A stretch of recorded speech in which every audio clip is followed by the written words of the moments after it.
Sorry. All right. Okay, it is now 7:01 p.m. on July 8th, Thursday, July 8th, and I am Board President Sylvia Hassai, and I'm going to call a regular meeting of the KPPCSD board to order. And I want to report out from our last closed session on June 29th that there isn't anything to report out. Prior to even taking the roll call, I will be administering the oath of office to our newly appointed board director, Mike Logan. So Mike, if you will unmute yourself, you should be able to talk. Okay, I'm unmuted. All right, so Hopefully you hear me. Yes, we can hear you. Okay. I'm going to go ahead and read the oath, and you'll just repeat after me. You're certainly welcome to raise your right hand, I guess. Sure. This is the oath of office from the state of California and the county of Contra Costa for the office of Kensington Police Protection and Community Services Board Director. I, Michael Logan, do solemnly swear that I will support and defend the Constitution of the United States and the Constitution of the State of California that I will support and defend the Constitution of the United States and the Constitution of the State of California against all enemies, foreign and domestic. Against all enemies, foreign and domestic. That I will bear true faith and allegiance to the Constitution of the United States and the Constitution of the State of California. That I will bear true faith and allegiance to the Constitution of the United States and the Constitution of the State of California. That I take this obligation freely without any mental reservation or purpose of evasion. That I take this obligation freely without any mental reservation or purpose of evasion. And that I will well and faithfully discharge the duties upon which I am about to enter. And that I will well and faithfully discharge the duties upon which I'm about to enter. Congratulations and welcome aboard. And I guess Thank you. You can sign your copy and provide it to the clerk if necessary. I'm not sure that's necessary, but yes, lots of clapping. I think there's something that's been arranged, so I think I'm doing that tomorrow. So. Okay. So we'll go ahead and take the roll. I'll let Linnell do that. Mute. Director Deppie. Muted. I have to leave the meeting, so I probably shouldn't be in the roll call. I'm not sure what the proper process is. I don't know. Anne, I mean, you are here. You tell me. You're muted. You're muted. I would say that as long as you're here, you should acknowledge your presence. However, when you leave, the minutes should reflect the time at which you leave. Okay, I'm here. All right, Director Logan. Here. Vice President Natoli. Here, and congratulations, Director Logan. Thank you. Director Shara Watt. Here. Welcome aboard, Mike. President Hassai. I'm here. Okay. So we are going to go to the public comment portion of the meeting and the consent calendar. So this would be the opportunity for members of the public to comment on items that are not on the agenda. And please remember that we have a 3-minute limit for any comments.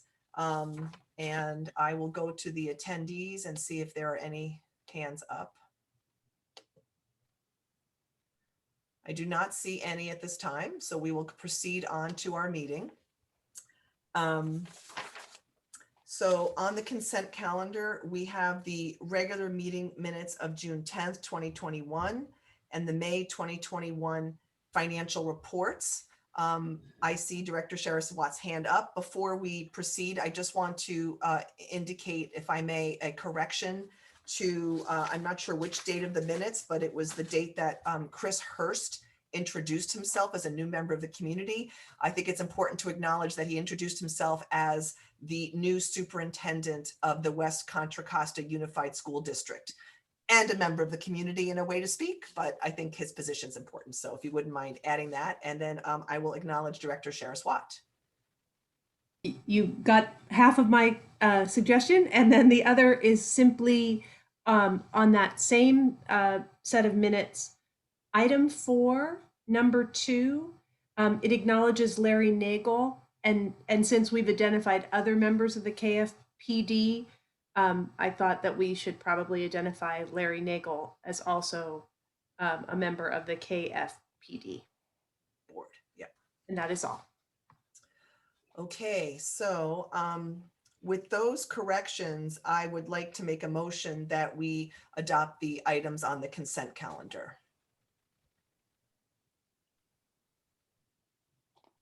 I'll second. Okay, and the clerk can take the roll. Director Deppie? He's not present. He's left. It's okay. 7:07 if you want to look at the time. 7:07. Okay, Director Logan, Yes. Vice President Natoli, Yes. Director Sharis Watt, Yes. and President Hassai. Yes. Okay. Our next item is for discussion and action is the annual supplemental special tax for the police protection, often known as Measure G, for the fiscal year 2021 to 2022. And this will be introduced by Finance and Business Manager Catherine Corsack. Good evening, members of the board. I'm presenting the annual supplemental special tax for police protection, Measure G, fiscal year 21-22. The recommendation is to approve and adopt resolution number 2021-11 of the Board of Directors of the Kensington Police Protection and Community Services District, establishing the annual supplemental special tax for police protection, Measure G, for fiscal year 2021-22. The rationale for the recommendation: the terms of the voter approved supplemental special tax, Measure G, requires that the KPPCSD adopt a resolution annually before it can increase tax by the Consumer Price Index as authorized by Contra Costa County. For this fiscal year, staff recommends increasing the tax by the CPI to the account for the increases in cost of living and provided needed general fund revenue to balance the budget. The background of this, on June 8th of 2010, the voters of the Kensington Police Protection and Community Services District approved Measure G, which is a supplemental special tax in the amount of $200 per residential parcel. It also included tax amounts for properties and other use categories as identified in ordinance number 2016-12. As authorized by the approved tax, these revenues are to be used directly to support Kensington's police protection services. For fiscal year 21-22, the maximum annual amount of the supplemental special tax for each category of property is determined by multiplying the preceding fiscal year's maximum tax by an inflation factor in an amount not to exceed the increase in the Consumer Price Index as published by the U.S. Department of Labor for April to April. And we've attached that as attachment number 2 for anyone's reference. We've also included a 5-year summary. I'm not going to go through all the numbers there, but the table's there to compare if you'd like to see that.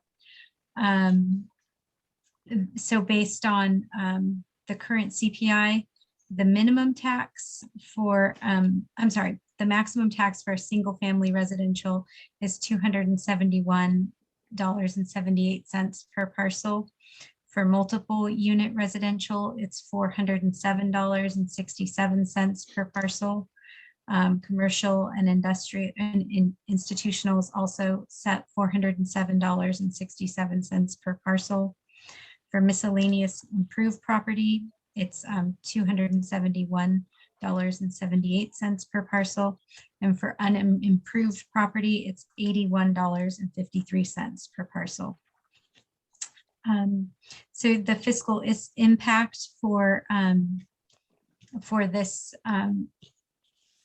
staff for this item is basically $621,207 in revenue that we'll expect from this supplemental special tax.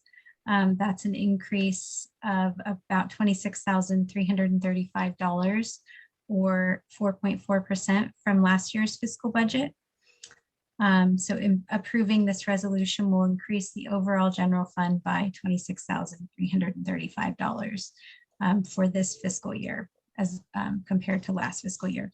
And we've also attached the resolution as the first attachment, and then the second attachment is that the news release from the Bureau of Labor Statistics that I named earlier. Are there any questions? Thank you. That's a very thorough report. So Director Sharis Watt has her hand up. Hi, Catherine. Thank you. I just had a quick question, and it may be my not reading the document properly. The increase rate that is 3.8%, is that correct?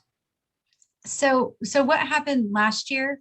The increase is 3.8%, but last year when we budgeted, we under budgeted. So we only budgeted 594,000 and it should have been 598,000. So if you're looking at what we budgeted last year to what it is this year, it's a 4.4% increase. But if you look at what the actual should have been last year, which was 598,000 to this year's, it's the 3.8%. Perfect. That explains my question. Thank you. Okay, you're welcome. Sorry, do any other directors have any questions before I look to the public for any comment? Okay. Looking at the public to see if anyone wishes to speak on this issue. I don't see anybody, so we're going to move back, and we are basically have a matter before us on the recommendation to adopt and approve the resolution of the Board of Directors establishing the annual supplemental special tax for police protection for FY 2021 to 2022. I will go ahead and propose that resolution. And I want to know if there's anybody who would like to be the second. I will second. Okay. Linnell, could you take the roll, please? Sure. Director Deppie is absent. Director Logan, Yes, I approve. Vice President Natoli, Yes. Director Sharis Watt, Yes. President Hassai. Yes.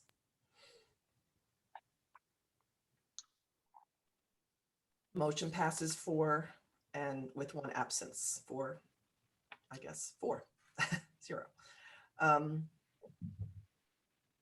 Okay, our next item on the agenda is the Kensington Park Assessment District levy. Again, Catherine will introduce it and walk us through her staff report. Okay, so this recommendation is to adopt Resolution 2021-12, authorizing the assessment and ordering the levy for the Kensington Park Assessment District.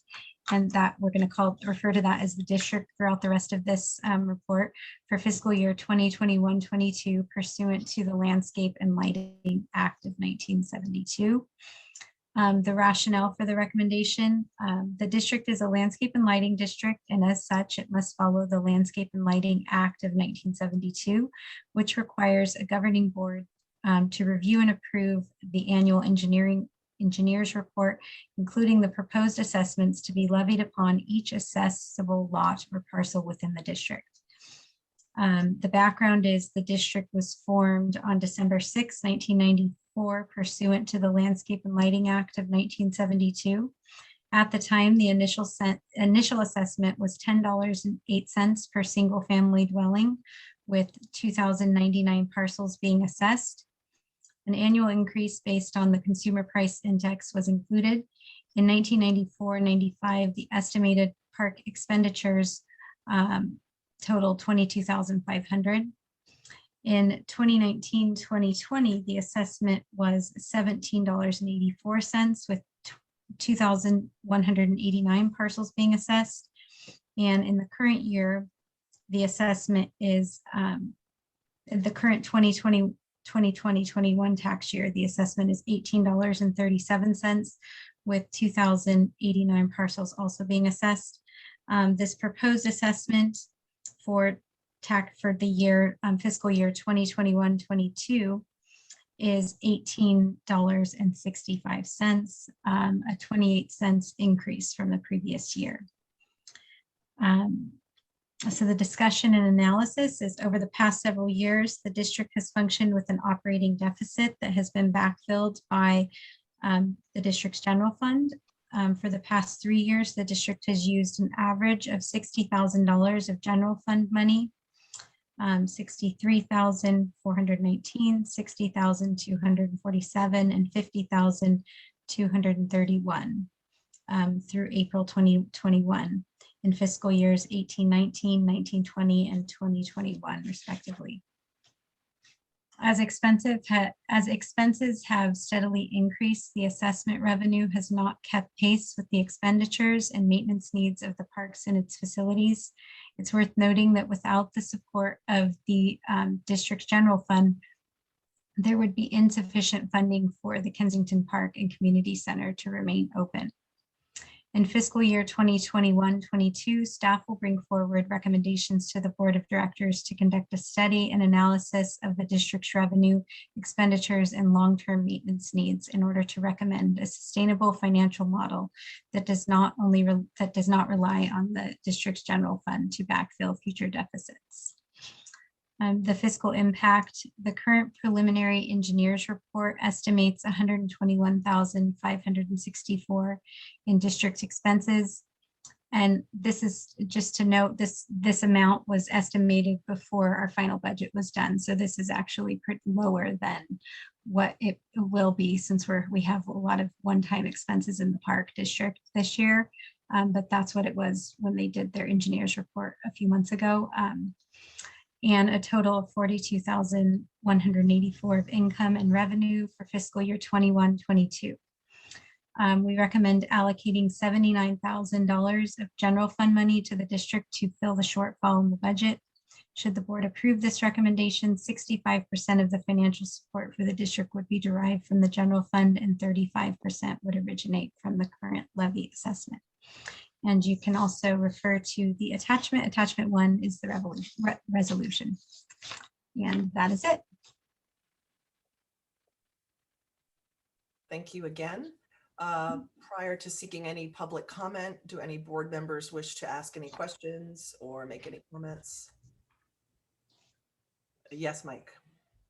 Yes, Sylvia, I guess just looking at this, I see that, since we're borrowing annually, what would be 2/3 of it from the general fund, has in the past has the board looked at any other means for getting other tax money to just be directed solely for landscaping?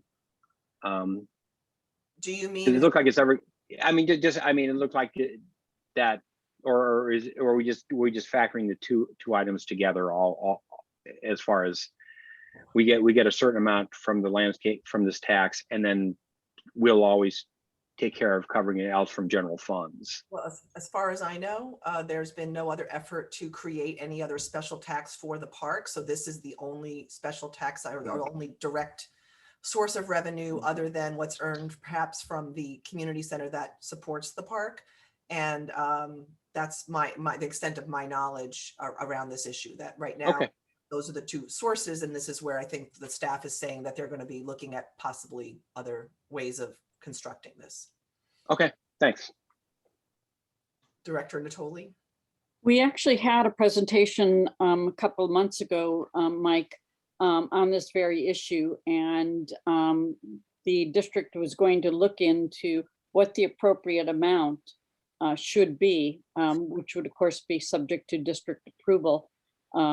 because we have always operated at such a shortfall from this to operating on the park. And there's been a lot of neglected maintenance because we don't have sufficient funds for the park. Okay. All right, I will go ahead and move to the public. And if there's anyone who has comments or on this item, I see Delk has raised her hand. Delk, you should go ahead and unmute. I just unmuted. I unmuted. Yes, I hear you. You may speak. I, sorry. I do not have a prepared comment, so this is going to be really messy on my part. But I have one question, one comment. When we purchased this park, the extra park, it was an assessment, the district was an assessment, as I remember, around something like $100 per parcel, single family parcel, and then an additional $10 for the maintenance of it. So Kensington's Park is the jewel in the crown of this district. So why do you not think that some of our property tax dollars should not go to paying for the maintenance of the park?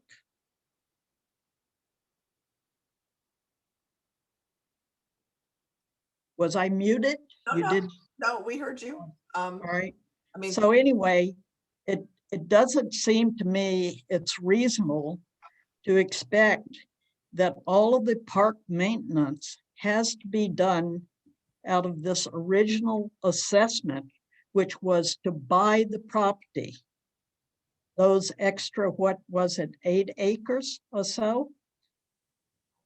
And if you had decided, not you, but if the board had decided at the time to assess the taxpayers $100 per parcel for purchasing the park and $100 per parcel for maintaining the park, it would have been defeated. So granted, you had to come up, the board had to come up with a small number for maintenance to get the, damn thing passed. So I think you have to do now, you have to realize that this park is benefiting this district. And Kensington property owners are paying property taxes to this district. So we are in fact paying money for the maintenance of the park, as well as a lot of other things. okay, thank you. I see no other members of the public willing to comment, and I know Director Sharis-Watt has her hand up. So go ahead, Director Sharis-Watt. Well, I agree with Delk, but because I do think we're a community services district, it is our duty to use our budget to also fund the park. But I do want to clarify that I think some of this desire, Delk, is also that we are refining our budget and we're trying to make sure that we know how much is coming in from each source and then what those categories actually cost the district. So I think we still have a little bit more refinement to go. But I agree with you. I don't think that just because we earn 60,000 or even if we earn 100,000 from a landscape and lighting assessment that's it, that's all we should ever spend on the park. I don't think. And we've shown that commitment with the fact that we renovated the community center. So we're very interested in improving the capital assets and the condition of the park. So, thank you. Do any other directors wish to make any comments? I would just sort of second that clearly there's a desire to keep the park, maintain the park, and we've been doing that for many years. I think perhaps it just may be a little out of balance at this point. Doesn't mean we will never take a dollar out of the general fund to support the park, clearly. Okay, so we do have a motion that we can put before the board, which I would be happy to do. I'd like to propose resolution number 2021-13. Oops, sorry, wrong resolution. Trying to manage a few screens here at once.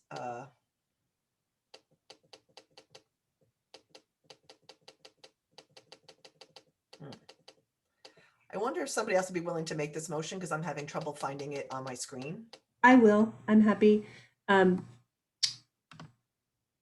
propose a motion, resolution number 2021-12, excuse me as I make this bigger, a resolution of the Board of Directors of the Kensington Police Protection and Community Services District, confirming the assessment and ordering the levy for the Kensington Park Assessment District for fiscal year 2021-22. I'll second that motion and have the clerk take the roll. Director Deputy's absent. Director Logan? You're muted. Director Logan? Muted. Aye. Thank you. Vice President Natoli, Yes. Director Sheriff Watt, Yes. and President Hasai. Aye. Motion carries. Yes. Okay. The next item on our agenda will be introduced by Chief Gankaz, and it's to consider and the police lieutenant job classification and salary schedule. Chief Gankaz, take it away. Good evening, members of the board, General Manager Brown, and the public. Thank you for allowing me the opportunity to speak tonight. I'd like to talk to you about Resolution 21-13, which is the adoption of the rank of police lieutenant. Some background: it is recommended by the Kensington Police Department to implement the rank of police lieutenant to satisfy the need for a middle management position. This rank is endorsed by myself, interim Chief Walt Schuld, and interim Chief Steve Simpkins, who, after analyzing best practices and industry standards, determined the chief lieutenant sergeant structure is the best fit for the district. This decision and recommendation have full support of the Kensington Police Officers Association. Some discussion on the topic. The work of a police lieutenant is that of a middle management role for law enforcement. The lieutenant will take directions from the chief of police and develop a plan of action for sergeants and frontline officers. Responsibilities include completing internal affairs investigations, reviewing matters of use of force, policy development, and overseeing grants. The lieutenant will select and assign staff, ensuring equal employment opportunity in hiring and promotion, and set work schedules and priority tasks for officers. The lieutenant is responsible for evaluating the sergeants and other staff in performance reviews and identifying development and training needs for the department. On top of these precinct duties, the lieutenant will work with other law enforcement agencies in the area and act as an ambassador of the police department in meetings, schools, and other community functions. Promotion to this rank demonstrates years of experience as well as an ability for leadership and strong public relations skills. A salary schedule has been developed for the lieutenant rank at the district. It is consistent with lieutenant pay scales in Contra Costa County. It's consistent with the salary schedule for this district and significantly less than that of a police captain. For the fiscal impact, the Kensington Police Protection and Community Service District will save approximately $22,472 per year. The resolution is attached and along with a job description that was posted for this meeting. Thank you. Thank you. I will invite any of the panelists, if they have any questions or comments, to address the chief. Okay. I, for myself, just want, oh, sorry, Director Sheriff Watt. Oh, okay. Thank you, Chief Gankaz. Just two quick questions. The first is that in your staff report, you say that this is not a KPOA position? It's a position, I guess, it is a, I forget the phrase that they used. Within the KPOA. Oh, I apologize. Am I unmuted? Yes. I apologize. It is an honorary member of the KPOA. Not So they don't have voting rights. He will have his own management contract that'll be worked out between the general manager and the lieutenant. It doesn't say that in the resolution, so I just was, it did say that in your staff report. But I just wanted to clarify. Okay. The other question is the incentives, are those typical of our other positions?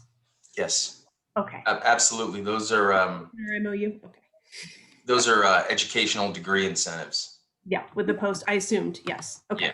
Thank you. You didn't make me go back to the contract and look. So thank you, I appreciate that. Yeah, I think those are my only questions. Thank you. Okay. Any other members of the board wish to comment or ask a question? I just wanted to state for myself that I know that there sometimes is concern around budget issues. I received a communication today about that, and we know that that everyone in our force, especially right now, is on patrol, and being a lieutenant does not absolve somebody of being on patrol. Is that correct, Chief Gankaz? Absolutely. Brad was on duty today, and he's going to continue to work the beat backfilling spots until such time as we get some new staff in here. But he's going to be considered a working lieutenant, as our sergeants are considered working sergeants. They're part of the field force. Right.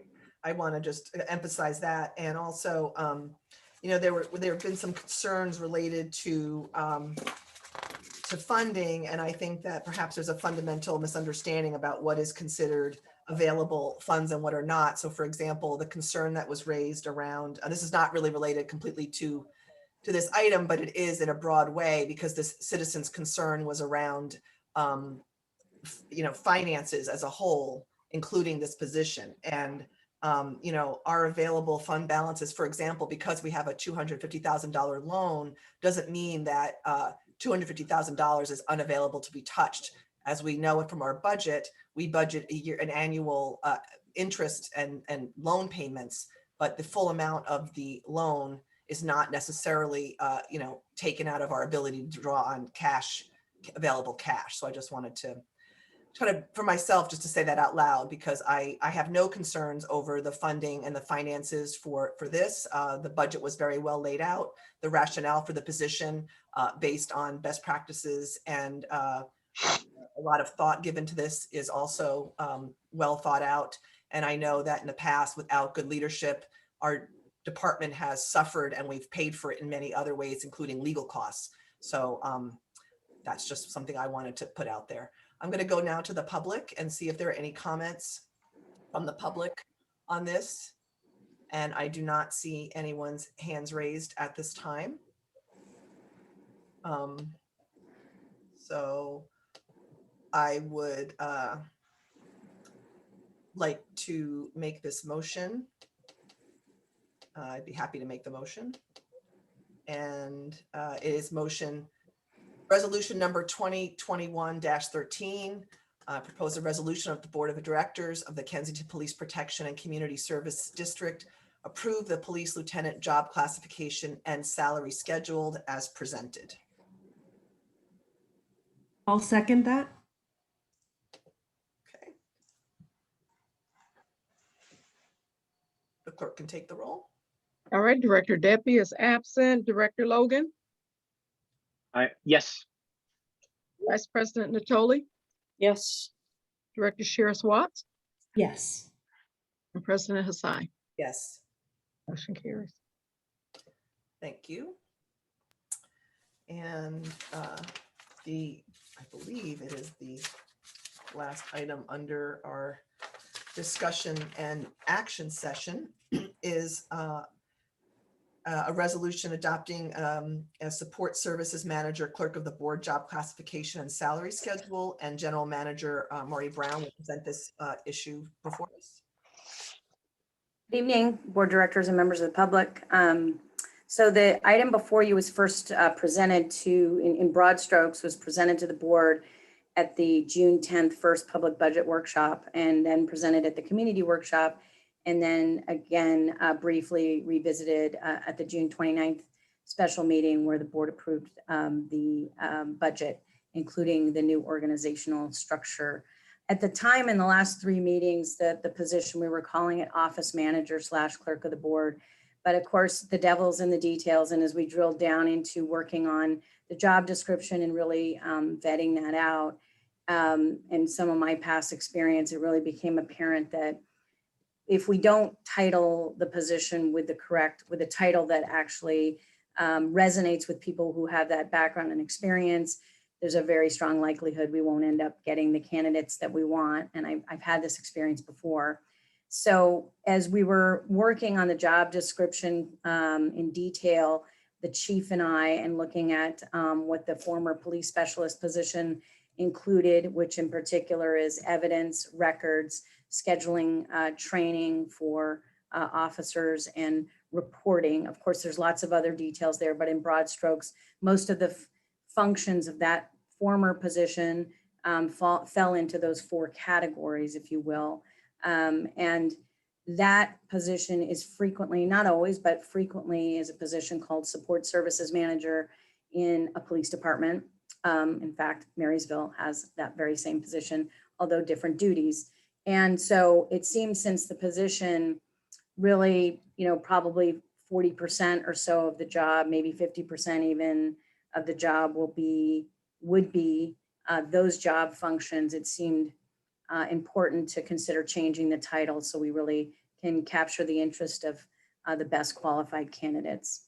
So with that, the overall position proposal before the board this evening in the job description is that police specialist function of records, evidence, reporting, and scheduling and training in broad strokes.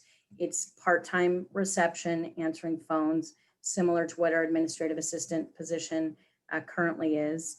It's also clerking of the board, which includes minutes, agendas, and public noticing and PRA requests. And it would also be assisting the general manager with the scheduling of reservations for the community center in particular, and helping to field any kind of requests for maintenance from the public or the board for maintenance of the park, and working with the general manager and directly with our contract maintenance team. We have 2 individuals that serve, that have contracts with the district that serve in that capacity.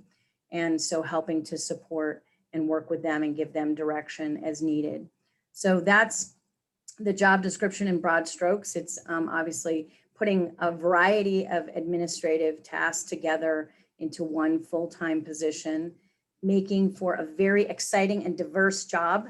But that's pretty much everything. So if you look at the staff report at the end, the fiscal impact, before I get to that, the salary schedule I just wanted to mention that's proposed here is from a step 1. That's roughly $90,000 a year, going up to as high as just over $101,000 a year with step 5. And the fiscal impact for this position overall, with including with the benefits, is a slight savings of about $6,000 over the current 3 part-time positions that we have filling all of these functions. And with that, that concludes my presentation, unless the board has or the public has questions for me. Thank you. I'll turn to the board first, if anyone has any questions or need for clarification. Okay. I will head to the public. Oh, sorry, I'm going to go back to the board. I see 2 hands up. Vice President Natoli. Yeah, sorry, I hadn't put my hand up soon enough. I think this is a great thought to put all these different tasks. My understanding had been initially, Marty, that this was to provide some relief for Catherine. And I don't really see in this job description a lot of discussion about the help on financial matters.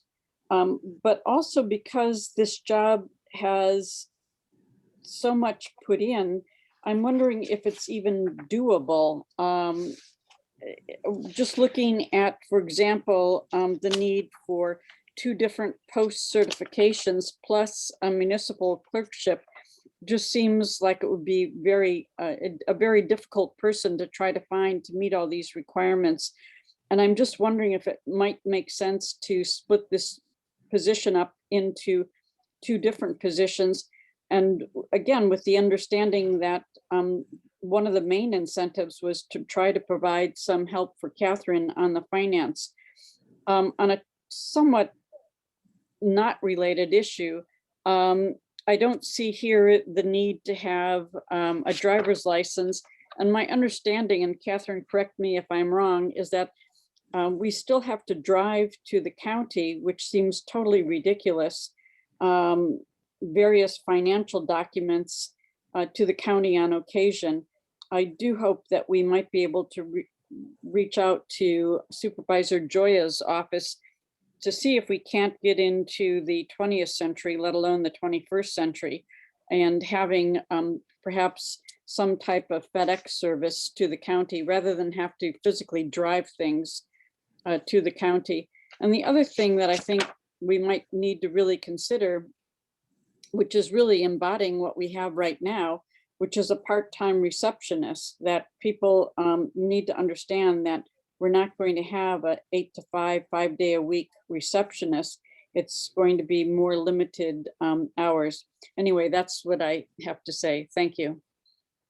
If I could, just one thing I wanted to mention, the position that would be of more support for Catherine is a full-time senior accountant, and that job description would be coming forward actually in August is what Catherine and I have been working towards. It just was too much to bring forward right now with the budget on the heels of the budget. We just didn't have the time to get that description. So that's the position that would be providing a lot more support to Catherine in a full-time capacity.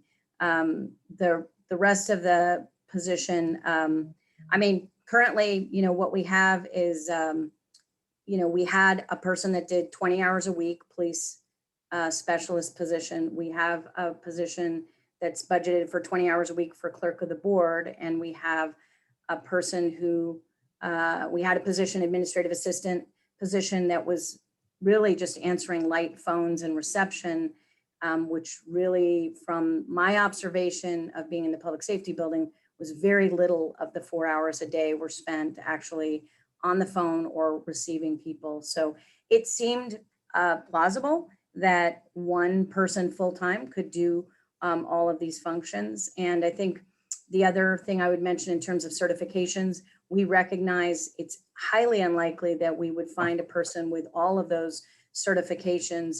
What we'd hoped was that we'd find one person that already has one field of expertise, either in policing or clerking, and a willingness to learn and get the additional certification and education. That was our thought process around.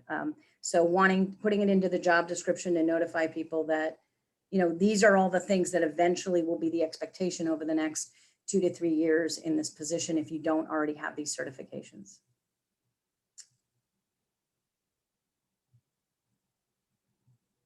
You're muted, President Hasai. Sorry, thank you. I'm recognizing Director Saraswat. Hello. Thank you so much, Marty, for doing this. You have presented this multiple times, and like you said, sometimes it takes really seeing it in black and white to trigger some things for you. So for me, I notified you, but not with enough time, about the fact that I have some significant concerns. I did get that email. Yes, I completely understand and support the fact that you need an employee who covers these services. I'm a little concerned that actually this is too much for one person, and that we had I see some of the problems of the past that could possibly come back for us, given the intertwined nature of these functions. When it was very difficult in the past, when board directors would want or need certain support, and yet we were kind of competing with an employee who was primarily dedicated to police services, because you feel you're preempting something that is perhaps more urgent at the time, even though in the long term it's necessary. So my request is that we kind of table this discussion and that we revisit it soon in the future so that we can maybe just hammer out those details and make sure that we support you and get the employees that you and Chief Gankaz need, employee or employees, and then that we also make sure that we have some board support in some ways. So I'm hoping that's what I'm just hoping to do.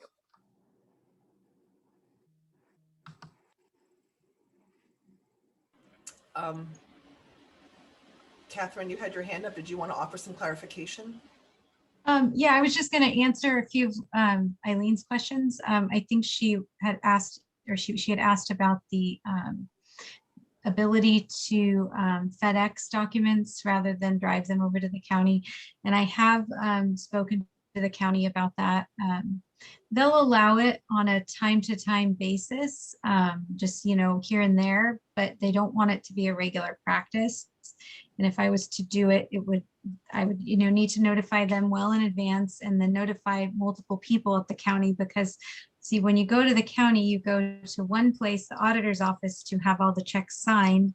You wait there for them to be signed. Then you take the wire checks, the payroll wire and the CalPERS checks down to the tax office, where you then put them into the account. And so one person actually has to do that and bring them and make sure that they go to the right places when you're at the county.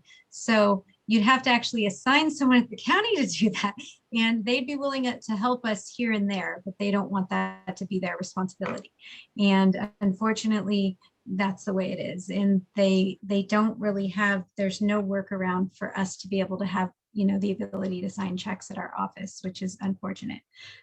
It always has to go through, you know, people at the county. So I hope that answers your question, and maybe eventually they will change that, you know, but I'm not sure. So Thanks, Catherine. Catherine, sorry, Sylvia, can I ask a quick jump-in question? yeah. And Marty, is it the idea that your support person will be the person that then is doing that check run and those things? Is that the idea in the future? Yeah. Or is that something that you do, or is it somebody, or is it? Well, I think that, you know, the senior accountant, and to some extent Catherine, but more so the senior accountant, would share the responsibility, but it would be mostly the senior accountant doing it. Because the senior accountant, the idea is for them to be literally in the office physically full-time, and Catherine would continue to work her 20 hours a week and have space to come in, but not necessarily be in there 20 hours a week. So yes. I just want to pick up on the discussion that Director Sharis-Watt has started about potentially tabling this idea. I guess my concerns are that we are already quite short-staffed, and by delaying this further, you know, it just puts a bigger strain on things. And I wonder if there are specific either suggestions that Marty could make, or concerns, if there are things, if you have specific concerns that could be addressed rather than putting this off for another month.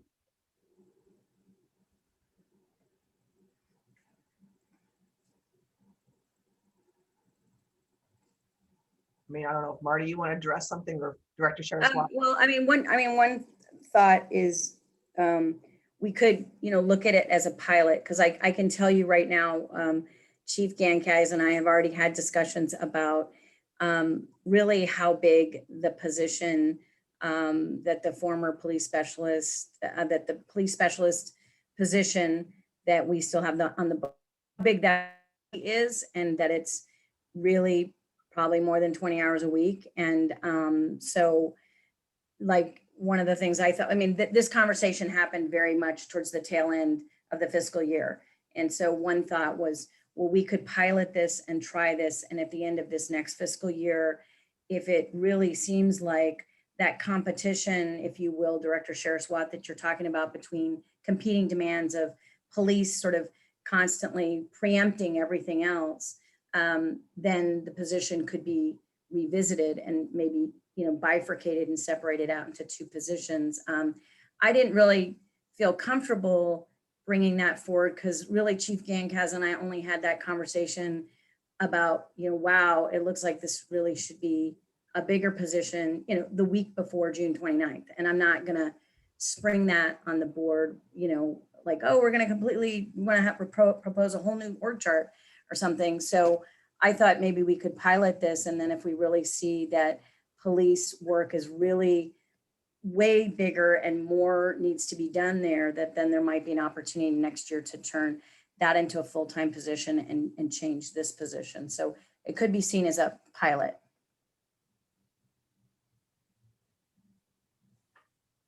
I'm sensitive to the fact that you definitely need, I understand you and Chief Gankaz need someone there, need someone for evidence. I'm happy to hire that person. I'm not particularly interested in piloting somebody for a year who is also clerk of the board, because truthfully, I just really, we had problems in the past, and so I'm pretty sensitive to the fact that then we've got someone who's not working for we really fought for a long time to get somebody who would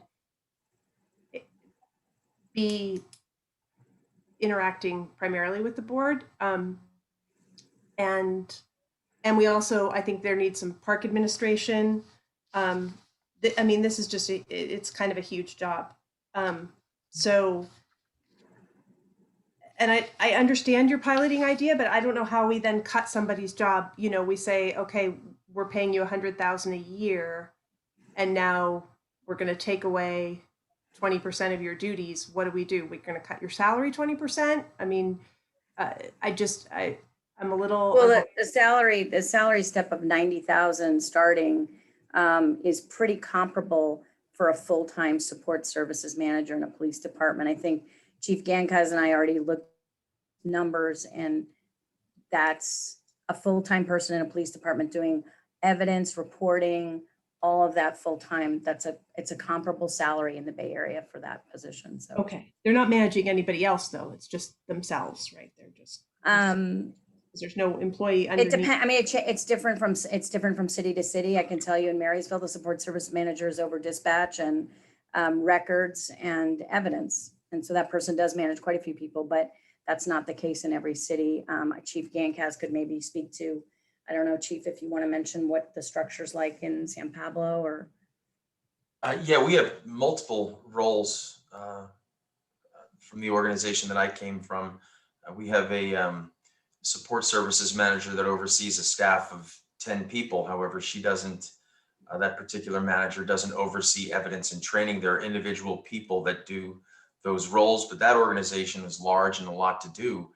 And General Manager Brown and I spoke about the necessity to get somebody with at least one of the disciplines engaged pretty quickly, and then paying attention to the details, watch what type of workload this person can sustain. And her and I feel comfortable that we'd be able to manage something and at least in the right zone where they could do that at the salary range for this district. I think where I come down is I recognize, Chief Gankaz, that you need support, and I'm fully supportive of having someone with the background and skills that you need. I'm just not sure we need to find someone that can also do clerking, that can also do admin. It may be that we're better off with this model that we've had in the past of having several part-time people rather than a full-time person. And I recognize that we have very limited physical space for people, but I fully support your need to have someone to help support you, especially since we are a small department and there's a lot of hats that people have to wear just within the police department itself. I guess my concern is that we've passed a budget with certain assumptions made, so I'm not quite sure how we disentangle what we've done. If this is something that we're going to go, like, we're going to change something pretty major from what we said we were going to do in the budget. And I I sympathize with the idea that, yeah, we fought for a long time, like the idea of having a clerk of the board was pretty important. And, you know, the park admin piece and the general office support is really important. But I just don't really know, you know, where we would go from here if we table this. Well, my suggestion was that I mean, hopefully are going to talk very shortly in a goal setting session, and that we sort of outline, you know, what other support we need. I mean, I'm a little confused also that this person is supposed to do scheduling of training. How does that work with am I correct, or am I? Yes. Yeah, they do scheduling of training for police officers, which is what the police specialist position already did. Okay, and then maybe I'm confusing this, but I thought that was also in the lieutenant's job description. He supervises that. He's going to make the determination of what officer goes to what training and what training the department needs. Okay, and then this person just calls up and does. Schedules it, and yeah. Yeah, they also maintain contact with the California Commission on Peace Officer Standards and Training, make sure everything's in line and records are taken care of. They are the ones that have access to it. Okay. Well, it seems like you were already kind of leaning potentially toward the police specialist experience, potentially, just based on what's needed and maybe how hard that is to get. So I think that the conversation that the chief and I had the week before the budget was approved was more about realizing that there are a number of things that should be done in the police department that would be done by a person in this type of a role that haven't been done for a long time and that have been neglected. And to, you know, get back to that idea of bringing the police department into the 21st century. The idea is that these things that have been neglected over time are going to take a lot of work. And this is why the chief was thinking, this is really probably a full-time job just for the police department, this sort of support services manager type position.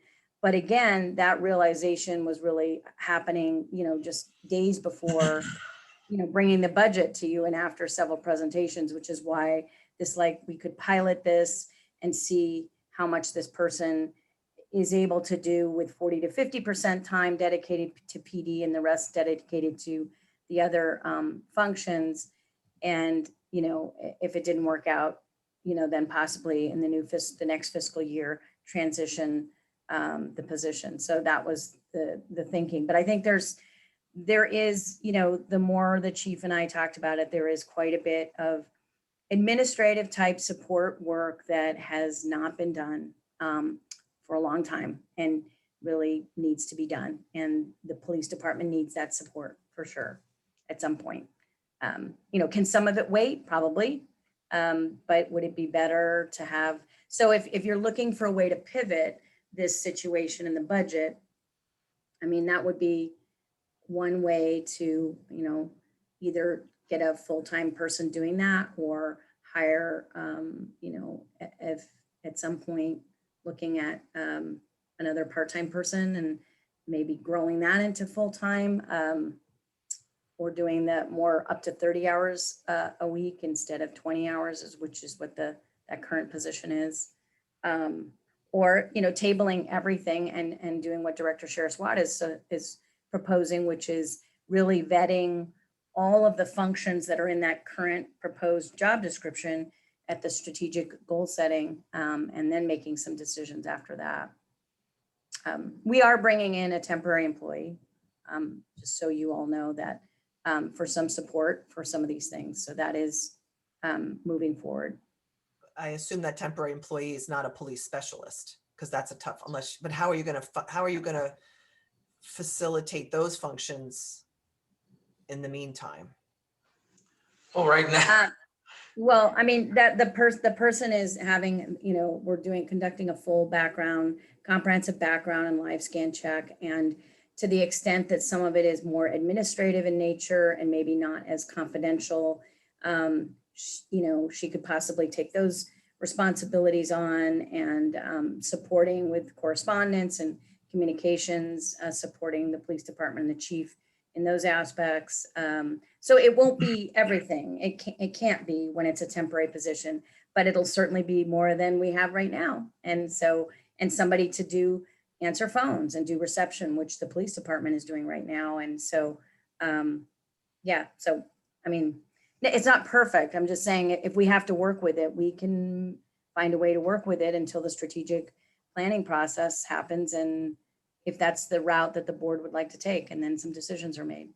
I mean, I'd be willing to postpone as long as the, as much of the police services specialist functions that can be accomplished by this temporary person are accomplished, and that this person is providing the general administrative support at the front desk that's necessary, and is helping with the reopening and rescheduling of the community center. Those three things, if those are acceptable to the other board members and to the staff, then we currently obviously have a clerk of the board. And you know, my concern going forward is that we're trying to put things together and save funds. I agree with Director Sheriff-Watt. We don't want to, I've said this before, we don't want to, you know, spend so little that we end up paying in a lot of other ways. So if those main functions could be accomplished until we are able to suss this out further, if that's acceptable to board members and to the general manager and the chief, I'd be willing to go that way as well. We can do that. I would just stress the importance of us having somebody in charge of evidence other than uniformed officers in the police department. It is important. It's very important that we have that. This is what I'm worried about, that we're delaying a very important role. And if we can't hammer it out here, we may not want, maybe we don't wait till the goal setting. Maybe we. Yeah, try maybe to- we have a meeting next week. We can, I'm free next week if we need to do another meeting. I don't know when the goal setting, I thought the goal setting was coming up shortly. So that's why I proposed that. Yeah, I don't think that's going to happen. I mean, there's going to be individual meetings with all the directors and just kicking that off. So, so we're open to receiving another crack at this sooner. And clearly you are going ahead with some temporary support anyway. So maybe we can, you know, resolve this sooner rather than later. But I mean, all of these are good points. And we want to make sure that we, you know, don't try to, you know, push things together, smush things together and save money and then end up with, you know, problems. Okay, any other directors before I go over to the attendees? Public, okay. I see no, oh, I see one person. I see Marilyn. I assume this is going to be Marilyn Stalin, but you'll have to. Yes, it is. Okay. Yes, it is. Can you hear me? Yes, we can. Thank you. Okay, great. I just had a question. I just wanted to clarify, do you currently have 3 employees? Do you still have the police services assistant, DiNapoli, working, or are you short-staffed and has left?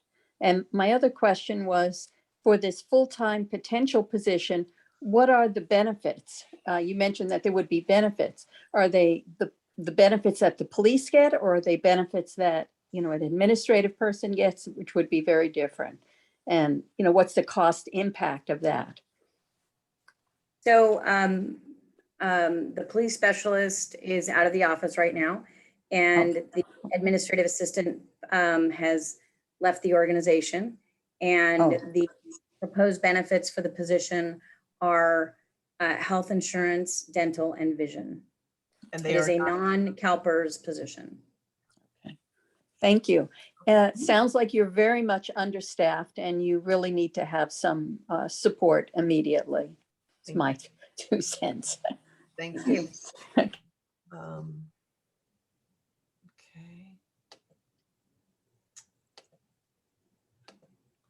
I see Delk next. So go ahead, Delk.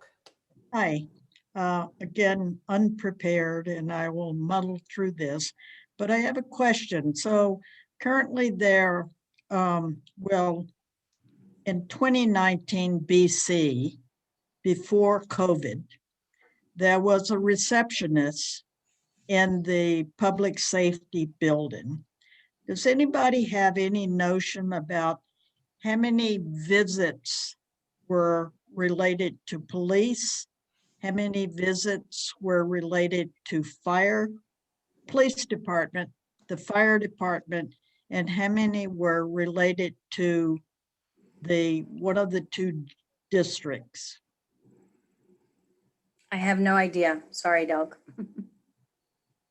Is there any way you can find out?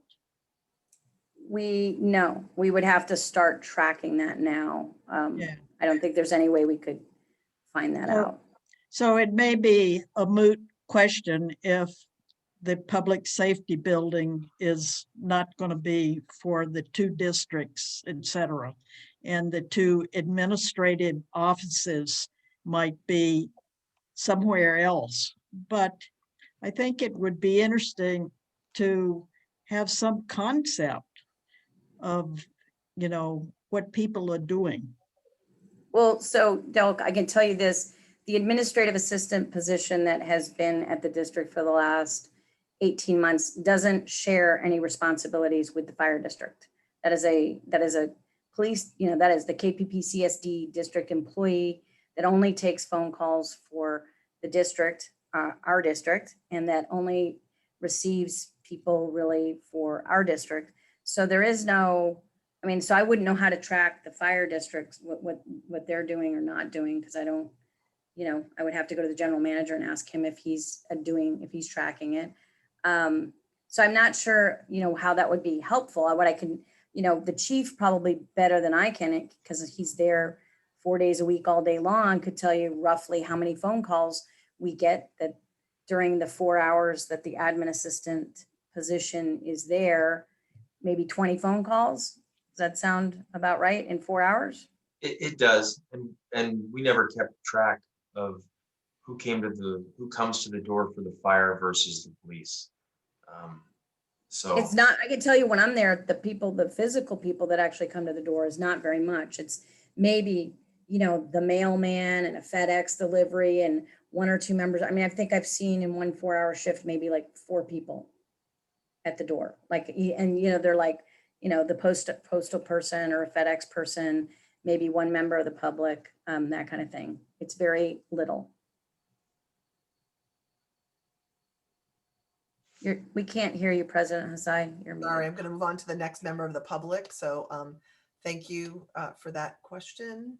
And the next member of the public is Julie Stein. Go ahead, Julie. Hi, thank you, Sylvia. This has been a more interesting discussion than I realized it was going to be.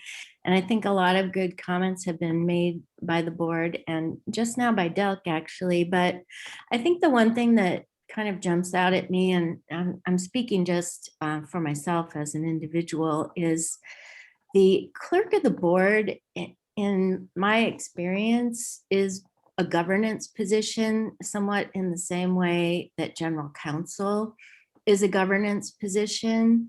So I hope I understood Director Sheriff Swat, some of what she was trying to say, but I think I agreed with what she was trying to say in the sense of it may not be the best idea to mix governance positions with supportive operations, such as the police department. It might be best to reserve those functions for governance. I had kind of maybe what some people might think is a very crazy idea, but I'm just going to put it out there only as a, food for thought as you move forward, apparently with a strategic planning session. The fire board's clerk of the board is winding down because of other professional commitments. And I don't know what the plans are for replacing that, but there may be an opportunity for this particular governance position, excuse me, to join forces and create something closer to a full-time position that perhaps could be shared by both districts. The fire district has a history of sharing administrative positions with El Cerrito. So just throw that out there as something to potentially consider. Again, I'm not speaking on behalf of the fire board. I'm not authorized to. And then just to actually echo what Delk just mentioned, if you look at the fire district's operations manual, it's in a kind of a crazy place called building maintenance, but it does say that the KPPCSD and the police department are tasked with providing security for the public safety building.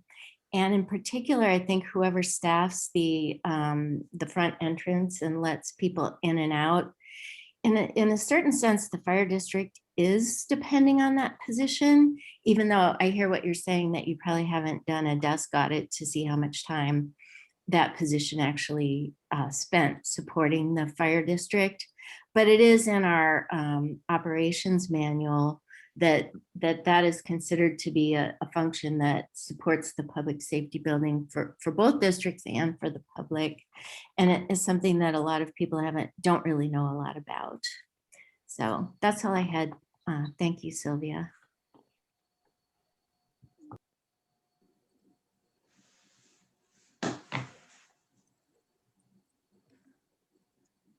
I guess we have a motion to table this particular resolution. And I don't know that do we have to vote on that motion, Anne, or do we just agree to table it? You're on mute, Anne. Yes, I realize that. I think that it might be best to have a vote on it, because I think the record should show who exactly did what. Okay. So having a motion stating what the board's intentions are, in this case, I think would be beneficial. Okay. I'll actually let Director Saraswat make that motion and give her a moment to think about it. But I think if I could summarize our conversation, it perhaps gives General Manager Brown and Chief Gankaz a moment to rethink this, since they were pressed a little bit as we came to the end of the fiscal year and the budget.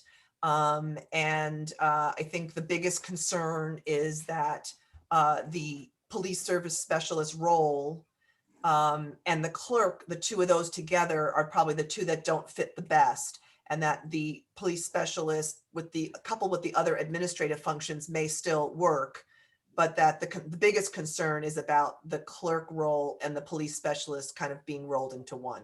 Am I summarizing that correctly from folks' perspective? Yes, I think so. I think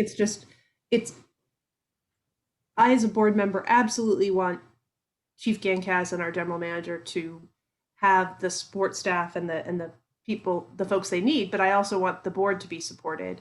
And I'm concerned that when I finally looked at this job description, which I understand why it occurred this way, but that we had an employee that essentially served some of these roles before, and we ran into problems with overtime, those people then attending meetings, and then they're working 80 hours, or 60 hours a week rather than 40, and it's sort of kind of mushrooms. So I want to make sure, and I have very much enjoyed having someone, as Julie Stein was saying, who was adept at the governance side. And I think the police, of course, deserve someone who's very adept and paying attention to the evidence and support side.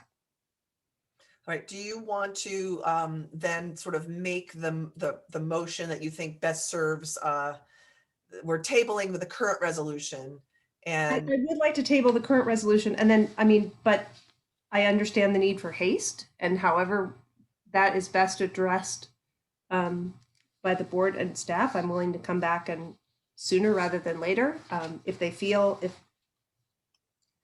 Marty and Mike, you feel that you can get through until we have our next meeting, that's fine. If you can't, then let us know and I'll show up. Well, I liked the idea of not waiting until the strategic planning process to vet this. I think if you're all willing to meet next week and have a special meeting just on this topic, that would be beneficial, frankly, for the organization. But if that's not possible and you want to wait, we'll make it work. It's possible for me, and I would just give you and the chief as much, like the time you need to address your concerns, try to address these concerns. And, if it works out for next week, well, I'm sure all of us will make whatever efforts we can. And we'll just see how you guys do. And we can do a quick, over email, just a quick polling about what days and times might be possible.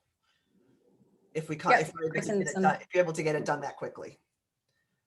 Yeah, I mean, I can already tell, I could already tell you what would be more ideal. I mean, part of the challenge here is since I've got here listening to the concerns about spending money and the concerns about too many admin staff and the concerns about spending too much money on that side of the shop.